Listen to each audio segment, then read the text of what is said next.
हात लगाएर त कान त छर्ला नि जस्तो भयो नि त। चिसो कस्तो छ, हाटिरहेर कस्तो छ यहाँ, यति सुन्दर, यत्रो दुःख गरे हेर्नलाई त है। तर यहाँबाट चाहिँ दुईतिर दामी हुँदो रहेछ क्या।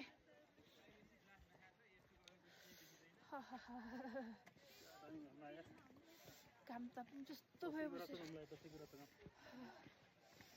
खै कहाँ जानु भयो ब्रो? हामी 7 बजी हिँडेको थियौँ है पहिलो दिन। अगाडिपट्टि 5 पोखरीहरूको मनोरम दृश्य, साथै पछाडि हिमालको सुन्दर दृश्य हेर्दै घाम ताप्दै हामी बुढाबुढी गफ गर्दै बसेका छौँ।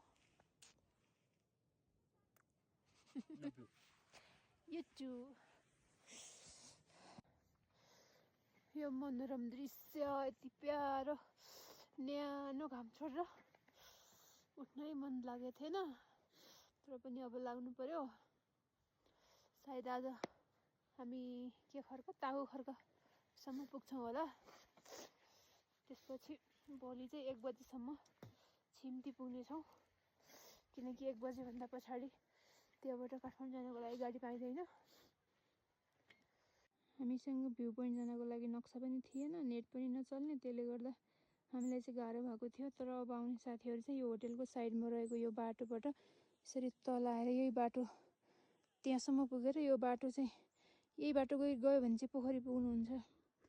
त्यो पोखरी यो अगाडि थोरै यो गोरडी जस्तो छ, यो बाटोबाट माथि जानुपर्छ। अनि यसरी माथि गएपछि यो भ्यू पोइन्टको होटेलहरू छन्, 1-2टा होटेल जति छन् त्यहाँ।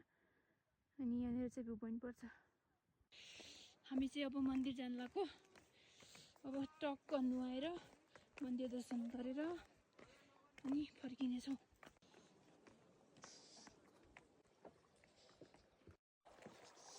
यो चाहिँ मन्दिर, हामी चाहिँ यता कुण्डतिर गइरहेछौँ।